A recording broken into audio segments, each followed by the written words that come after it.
Hello, everybody, and welcome to This Week in Villanova Football. It is the inaugural edition for this 2023 season. I'm Ed Benkin, along with Marc Narducci.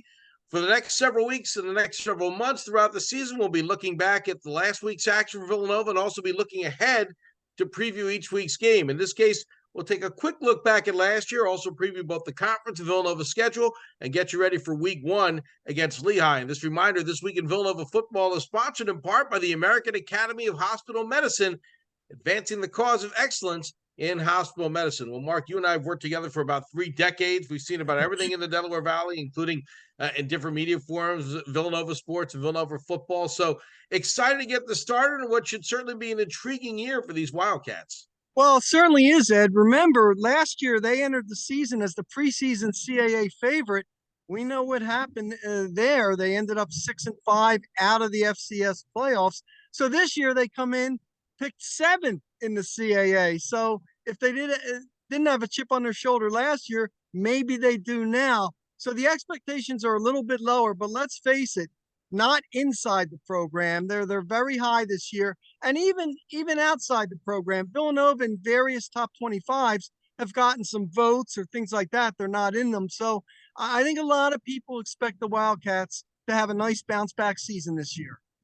Now, I think they like the grassy knoll theory, just kind of stay hidden. Maybe not as many people talk about them, even though Mark Ferrante talks about how every year is a new year. Certainly that may serve as motivation. Mark, we'll take a quick look back at 2022. As you mentioned, not the season Villanova expected. However, right after getting blown out by the top team in the conference, William and Mary, the Cats had a thrilling win in the Battle of the Blue, beating Delaware 29-26. I know the coaches say turn the page, start the season anew, but for the returning players, maybe that thrilling win over their rivals could carry over some momentum into 2023. And there's no question, Ed. And you mentioned the week before having that tough loss, 45-12 to William and Mary. I think if Villanova won its last 2 games, it would have been in the FCS playoffs last year. But to come off that disappointing loss and then come and win a game like that against your arch rival, there's no doubt about that's going to add some momentum coming into this season. Well, let's break down the Cats a bit in different positions as we get set for the start of the season. Let's start on the offensive side of the ball. It helps to have an experienced quarterback. The Cats have just that in Connor Watkins. Nice year last year, 2,057 yards, 16 touchdown passes. There were 11 interceptions, but he's a guy who's got a full year of experience under his belt. He can do a lot of things on offense, Mark, and I think he's got that respect and the command of the huddle with his teammates, and that makes a big difference going into another year as a starter. No doubt. And Ed, let's look at his stats a little bit. He did have the 11 interceptions. He wants to cut that down. 8 of them were in the first 4 games. So he really improved after that. And 4 of them were against LIU, which was crazy in a game they won. But the other thing that Watkins, because he's 6'3", 225, he's like another running back there. He rushed for 467 yards. He averaged 5-6 yards per carry, and he had 9 touchdowns. So when you get that dual threat there, you have him with a year experience. I know the Wildcats are very, very excited to see what he does in his second year as a starter. And he has weapons, the primary one being at wide receiver, Jaron Hake, who was a preseason all-conference selection. No surprise why. His stats are interesting. 36 catches, 810 yards last year, and 8 touchdowns. 2 other stats stand out last year, Mark.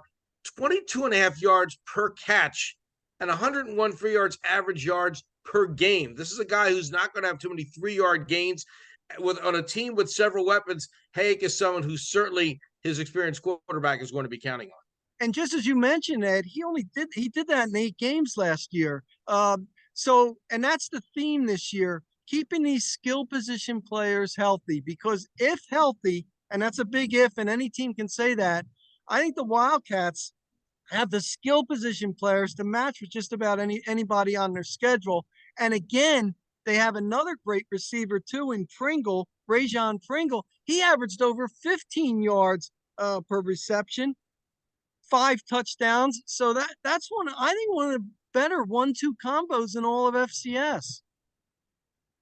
And Mark, the college game, much like the NFL game, it's a passing man's game now more than ever before. However, they still want to get some of that balance offensively. It's great to have Watkins and those receivers. It could be a running back by committee situation, but I think, Mark, there might be just enough with several faces in the backfield to give the Cats a little bit of balance that they'll need offensively during the season. There's no question, Ed. They have the three leading rushing running backs back, and a key note in that, all are graduate students. So these are guys that have been there for quite some time. TD Ioro Doroje, and I hope I got that right. He's their leading returning rusher, 676 yards, 5.3 average, big averages for these Villanova players, and 2 touchdowns. Then they also have D. Will Barley. He's a local guy from Episcopal Academy. He's a fifth-year guy playing. He rushed for 405 yards and averaged 4.5 yards per carry. And the thing about that is that's the lowest number yards per carry among the returnees. And then there's Jalen Jackson, who rushed for 334 yards, Ed, but it was only in 4 games. I mean, he averaged 5.9 per carry, 5 touchdowns.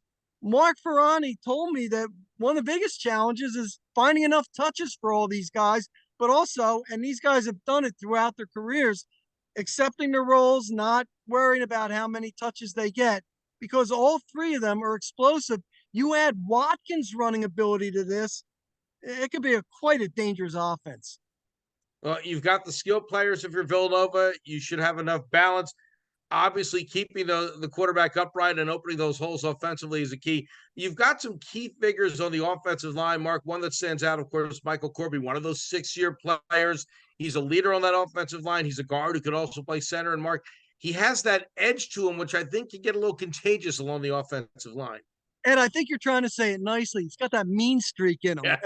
That's nice for offensive linemen, that's for sure. People don't like to go against him. 6'3", 335, second team all CAA last season. He's certainly one of the better returning linemen in the conference, the preseason all conference choice.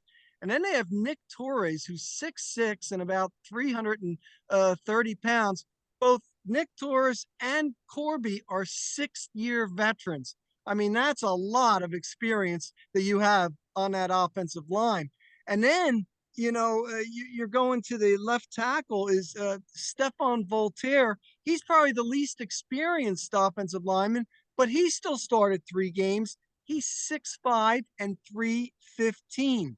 You have junior Jake Picard. He's back. And a name that I think a lot of people are going to mention is Temi Ajere Tutu.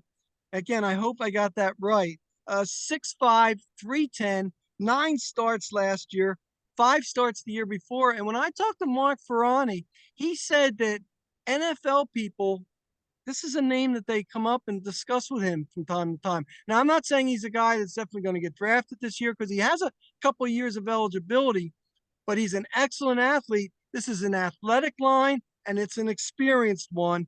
And we talked about those yards per carry averages. They may even go up this year. Some skilled beef, and we mean that as a compliment, to say the least, on the offensive line. There is experience, size, and athleticism. There was not as much experience on the defensive side last year as we switched to the other side of the ball. Mark, there were some growing pains defensively. One young linebacker was terrific. Shane Hartzell led the way. But other than that, the front 7 had its issues largely because of inexperience. They're hoping with some additions up front and with another strong season from Hartzell, that may change a bit this year. Yeah, Hartzell at 6 foot and 225, Ed. And he had 74 tackles playing middle linebacker last year. Remember, they were decimated by graduation, especially at that linebacker position. They have Brandon Bell, who's back. He had 54 tackles last year.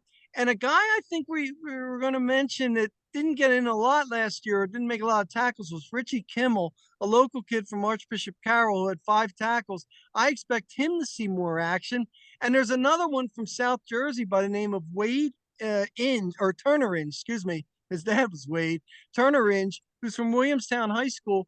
He redshirted last year as a freshman, but he could figure in to this linebacking core that can run a lot and tackle and is really hard-nosed. And that defense needs to pick up its sacks, only 11 last year. 4 were from Hartzell. We'll see if they can get more pressure on the quarterback to help the secondary, which also took in slumps last year. But Mark, they do have Jalen Goodman coming back as an anchor back there. He's certainly the kind of experienced player that brings a lot of stability in the secondary this season. Yeah, he's 6 foot 210, another graduate student. Ed. By the way, Mark Ferrani told me Villanova has 18 players who have already earned their degrees on this team. That's a heck of a total right there. So Goodman, he had 70 tackles last year. He's got 23 career starts. He's a guy that's going to bring a lot of experience to that defense. Two other safeties, Ethan Potter and the kid Glover, Elijah Glover. They both had over 40 tackles last year. So this, along with running back, safety might be the most experienced part of the team. Ed, I want to go back though to the defensive line, and you're right. They really do not have a lot of experience back. One guy, Jake Green, who appeared in all 11 games, you would think that he'll see more time this year. But Mark Ferrante got 3 transfers, defensive linemen, 3 freshman defensive linemen, and one of the guys, Jake Reichwein, I hope I'm saying that right. He's a transfer from Holy Cross, and we know how good Holy Cross was last year, winning its 4th straight Patriot League championship and losing it in the quarterfinals to eventual champion South Dakota State. Reichwein had 48 tackles, 6.5 sacks, and I think 9.5 tackles for loss. So this kind of experience from a winning program is going to be a big help to Villanova. Well, let's take a little look at the conference. It's a new look with a new name. We'll find ourselves a quarter if we call it the Colonial Athletic Association throughout the year. It is the Coastal Athletic Association. CAA, we can get away with no matter what. But, Mark, this is a conference that had 5 teams go to the playoffs last year. You've got much of these teams ranked heading into the season in all kinds of different polls. You have a couple new teams, North Carolina A&T, Campbell added, so the conference has expanded. But, Mark, I think much like last year, we're starting to see this trend in this conference. There is balance. You usually always have at least 2 or 3 really strong teams in this conference that go to the FCS playoffs. You're seeing more of that, and it makes for a more difficult schedule top to bottom. There's no question. And what's impressive about the CAA, Ed, is the fact that James Madison left last year, and James Madison's a heck of a program. Did a great job as a first year FBS school, and still the CAA was very strong. You mentioned William and Mary, the overwhelming preseason favorite, a team that is ranked 7th nationally by my friends at Hero Sports, who do a great job covering FCS and FBS football, but ranked 7th nationally. And then you have New Hampshire, who Hero Sports ranks 14th and is 2nd in the preseason poll in the CAA. So plenty of great teams. You have Richmond 3rd. And one other thing, Villanova, when you look at its schedule, does not have to play William and Mary, does not have to play Richmond, the number 1 and 3 preseason teams. That doesn't mean the schedule's easy, and let's be honest about that. They certainly have to face New Hampshire. We know all about Delaware, no matter how much Delaware has graduated. So it's going to be another challenging schedule, but not having those 2 teams on, could be helpful. Side is New Hampshire is one of the replacements. I mean that certainly as a tougher challenge for Villanova. You still have Elon, you still have Rhode Island, and of course, as we talked about every year, you have Delaware. Looking ahead to the non-league games, you have 3. In addition to this game, we'll talk about with Lehigh coming up. There's Colgate, who's a pretty strong team in the Patriot, and a trip to UCF, who's made a conference switch this year. They used to be in the AAC, where Villanova used to face some other team called Temple every now and then as a D1 school. This time it's UCF. And Mark, it's always a tough test, obviously, but it's always a great experience to go on the road and play in a Division I facility against a D1 school. Yeah, and Mark Ferrani tries to do that every year. Last year it was Army. They had a tough one with Army last year. Although, as you know, Ed, defending that triple good luck option, with the triple option, exactly, is not very easy. But Army, one of the great venues in college football, and I know the Villanova fans that went up there had to really enjoy that. This year, UCF, as you mentioned, going to the Big 12. They have a big-time quarterback, I think, in John Rice Plumlee, who began his career at Mississippi, plays baseball and football at UCF. And in week number 3, that is a very, very going to be an interesting game for Villanova. As Mark Ferrani says, he loves these FBS games, but the one thing he really wants is for his team to get healthy because they have so much depth. They have more scholarships, these FBS schools. So he likes to come out of it with the experience of playing up in competition, but also trying to keep everybody intact. Well, let's go back again to the first non-league opponent, who is also the first opponent of the year in week 1, the Mountain Hawks of Lehigh. Mark, longtime Villanova fans for many years were used to seeing this as a really tough test for Villanova when the Wildcats would play the Mountain Hawks either at home or in Bethlehem. This is a program, however, that's fallen on hard times. They haven't had a winning season since 2016. They've been picked to finish 5th out of 7th of the Patriot League after a 2-win year last year, but they're looking for a fresh start with a new coach this year, and they're turning the page at Lehigh going into the season. There's no doubt about it. They have Kevin Cahill coming in. He was with Yale the last 10 years. He was the offensive coordinator since 2018, Ed. And he's brought a lot of enthusiasm into this program. I mean, it's a program that has only won 12 games over the last 5 years. So they're really looking for a major injection here. And from the people of Lehigh I talked to, they think that he has brought it. Now, they think they're going to be an improved team this year. It may not happen in week 1. I think what's going to be very, very interesting is the quarterback situation. Their quarterback last year was Dante Perry, who was a junior from Haverford School, a local product, started all 11 games last year, Ed, threw for over 2,200 yards, 12 touchdowns, but 9 interceptions. Now, he has made 17 career starts, but yet I'm told that there's Brayton Silber has been battling it out for him. He's a sophomore. He got in 3 games last year, attempted 34 passes, 6'3", 225, a big kid. I think it's going to be interesting to see who Villanova will face at quarterback, and maybe if they'll face 2 of them. Yeah, you see that sometimes, especially with teams with a new coaching staff, with 2 quarterbacks earlier in the year, non-league game. I don't think the Mountain Hawks are going to divulge their plans to Villanova Wildcats anytime soon, but you certainly could see 2 quarterbacks and 2 different looks. This Lehigh team does have a couple other key pieces back. Whoever's a quarterback, he has Jeffrey Jamil to throw to. He had a big year last year, 53 catches. And Mark, on defense, keep an eye on Mike DiNucci opening day. Strong year last year, 93 tackles, 8.5 sacks. He will be a handful for that Villanova front line on opening week. Yeah, and they have an experienced defensive lineman, Ed, by the name of Dean Colton. I think the key for Lehigh is going to be their offensive line. George Pazanzin is their center. He's a veteran. He's one of the captains. But after that, they have some experience, but they have to get better cohesion. And if they improve along the offensive line, they're going to be an improved team this year. But it is an interesting opener. Villanova handled them last year, 45-17. But now Villanova has to travel to Bethlehem for game number 1. That's always a lot different. And finally, on that note, for week 1, you're on the road.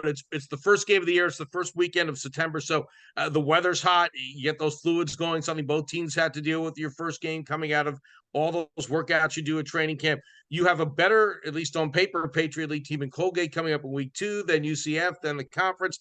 With all due respect to the new and improved Mountain Hawks, this is essential this week in week 1 for Villanova to get off to a good start. They have the opportunity, and they have to take advantage of it. Yeah, there's no question about it. I think they want to get off to a good start. And the whole key to this season, Ed, because they have the experience, is going to be staying healthy.